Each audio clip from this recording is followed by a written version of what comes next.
మన స్టార్ హీరోల నుంచి ఒక సినిమా రిలీజ్ కి రెడీ అవుతుంది అంటే వాళ్ళ ఫ్యాన్స్ తో పాటు సగటు ప్రేక్షకుడు కూడా చాలా వరకు ఆసక్తిగా ఎదురు చూస్తారు. ఎందుకంటే ఇండియాలో సినిమాకి ఉన్నంత క్రేజ్ ఇంకా దేనికి లేదు అని చెప్పడంలో ఏ మాత్రం అతిశయోక్తి లేదు. ఇక అందులోనూ తెలుగులో ఉన్న ప్రేక్షకులు మాత్రం సినిమా చూడకపోతే అస్సలు ఉండలేరు. వాళ్లకు ఎంటర్టైన్మెంట్ అందించడానికి ఎన్ని ప్లాట్ఫామ్స్ ఉన్నప్పటికీ సినిమా అందించే ఎంటర్టైన్మెంట్ వేరే ఏది అందించలేదు. అందుకే మన తెలుగు ఆడియన్స్ మాత్రం సినిమాల కోసం విపరీతంగా వెయిట్ చేస్తూ ఉంటారు.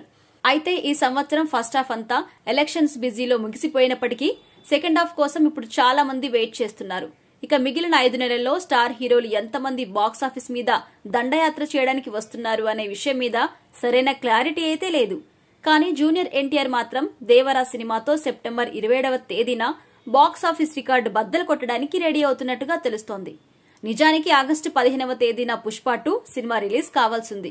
కానీ ఎలక్షన్ సమయంలో పవన్ కళ్యాణ్ కి వ్యతిరేకంగా అల్లు అర్జున్ చేసిన ప్రచారం వల్ల ఈ సినిమా మీద నెగటివిటీ పెరిగింది. దానివల్ల సినిమాని డిసెంబర్ 6వ తేదీకి పోస్ట్ పోన్ చేశారు.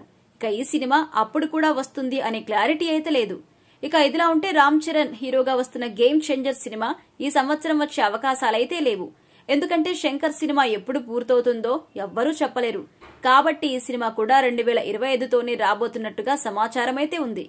ఇక మహేష్ బాబు రాజమౌళి కాంబినేషన్ లో వచ్చే సినిమా ఇప్పుడే రాదు. ఎందుకంటే అది ఇంకా సెట్స్ మీదకు వెళ్లలేదు. సెట్స్ మీదకు వెళ్లి షూటింగ్ జరుపుకుని రిలీజ్ అవ్వాలంటే దాదాపు 4 సంవత్సరాలు సమయం అయితే పట్టే అవకాశం ఉంది. ప్రభాస్ రీసెంట్ గా కల్కి సినిమాతో వచ్చి పెను ప్రభంజనాన్ని సృష్టించాడు. కాబట్టి ఇప్పుడు మళ్లీ ఇంకో సినిమాతో వచ్చే అవకాశాలైతే లేవు. పవన్ కళ్యాణ్ కూడా ఎలక్షన్ సమయం నుంచి పాలిటిక్స్ లో బిజీగా తిరుగుతున్నారు. ఇక డిప్యూటీ సీఎం గా చాలా కీలకమైన పాత్ర కూడా పోషిస్తున్నాడు. కాబట్టి ఆయన ఇప్పుడిప్పుడే షూటింగ్ లో పాల్గొనే అవకాశం అయితే లేదు. కాబట్టి ఆయన సినిమా కూడా ఈ సంవత్సరం వచ్చే అవకాశం లేదు. ఇక సీనియర్ హీరోలు అయిన చిరంజీవి, వెంకటేష్, నాగార్జున, బాలకృష్ణుల సినిమాలు కూడా ఇప్పుడిప్పుడే వచ్చే అవకాశం కనిపించడం లేదు. కాబట్టి ఎటు తిరిగి మనకు ఈ 5 నెలల్లో జూనియర్ ఎన్టీఆర్ ఒక్కడే బాక్సాఫీస్ వద్దకు వచ్చే అవకాశం ఉంది. కాబట్టి దేవరా సినిమాతో ఆయన మరోసారి తన పంజా దెబ్బను రుచి చూపించాలని చూస్తున్నట్టుగా తెలుస్తోంది. ఇక ఎన్టీఆర్ ఇప్పటికే RRR సినిమాతో భారీ సక్సెస్ ను అందుకున్నప్పటికీ అందులో 2 హీరోస్ ఉన్నారు. కాబట్టి ఎన్టీఆర్ కి అంత పెద్దగా క్రెడిట్ అయితే రాలేదు. కాబట్టి ఇప్పుడు ఈ సినిమాతో తన సక్సెస్ ని అందుకోవాలని చూస్తున్నారు ఎన్టీఆర్.